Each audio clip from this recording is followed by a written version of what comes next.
मेरो नाम जनक सिंह विष्ट, सुदूरपश्चिम प्रदेश दार्चुला। म तपाईहरुका माझमा धेरै कुरा राख्न चाहन्न किनकि हामीसँग समय पनि थोरै छ र तपाईहरुसँग अब दोस्रो भेट हुन्छ भने दोस्रो भेटमा चाहिँ अलि बढी नै कुराहरु शेयरिङ गर्ने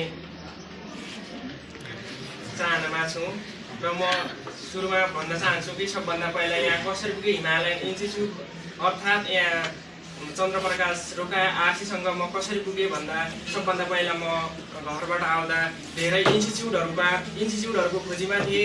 धेरै इन्स्टिच्युटहरुमा पनि भ्याए, 2-3 दिन अरु इन्स्टिच्युटहरुमा पनि क्लासहरुले त्यहाँ खासै त्यस्तो मैले सोचेको जस्तो मोटिभेसन भएन, त्यहाँ राम्रो खालको क्लासहरु लिन सकेन। जब म हिमालयन एग्रिकल्चरमा अर्थात् चन्द्रप्रकाश आरसी सरसँग पुगे, उहाँहरुसँग पनि मैले 1-2 दिनको क्लासको लागि मात्रै गएको थिएँ हैन। जब मैले सरको क्लास लिए त्यसबाट म यति मोटिभेट भए कि मैले सरको क्लासबाट चाहिँ बाहिर जान सकिन र सरसँगै पढ्न बाध्य भए। सुरुमा मैले सरसँग भेट्दा मैले भनेको थिएँ कि सर कति मिलाएपछि लोकसेवामा नाम निस्किन्छ, हामीभन्दा त धेरै अरू ट्यालेन्टेड होलान्, अरू धेरै लामो समयसम्म तयारी गरेका होलान्, सर हाम्रो नाम निस्कन्छ कि निस्कदैन भन्ने मैले जिज्ञासाहरू राखेको थिएँ।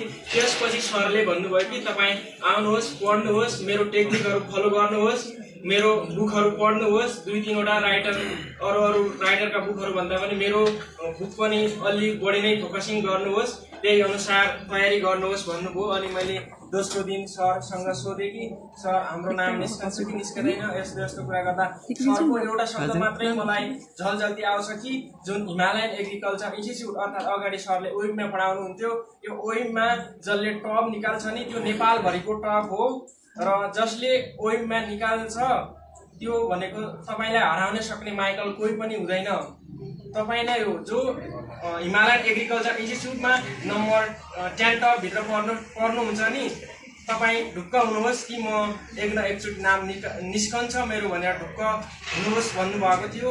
त्यही अनुसार मैले पढे, सरको सुझाव सल्लाह लिए र सुरुमा मैले क्लास लिँदाखेरि त धेरै नै पढेको, सरको मोटिभेसन देखेर मैले गाडीमा जाँदै म कीर्तिपुर बस्दै जाँदाखेरि चाहिँ म सरको नोटहरू सरसर्ती पढ्थेँ, गाडीमा बस्दा पनि सँगसँगै बस्थेँ।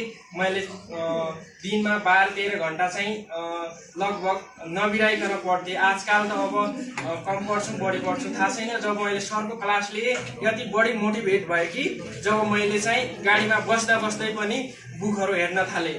अनि विद्यार्थी साथीहरूको एउटा जिज्ञासाको कुरा होला, कुन राइटरको बुकहरू पढ्दा बढी सम्भव हुन्छ, कति बुकहरू पढ्दा अलि बढी फोकसिङ हुन्छ भन्ने जिज्ञासा होला।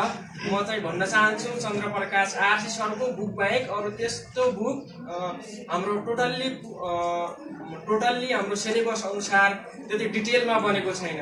बनेका होलान्, धेरै बुकहरू लेखिएका होलान्, तर म देख्दछु त्यो भित्र पनि कतै न कतै सरको बुकहरूबाट चाहिँ झिकिएको हो कि भन्ने जस्तो लाग्दछ।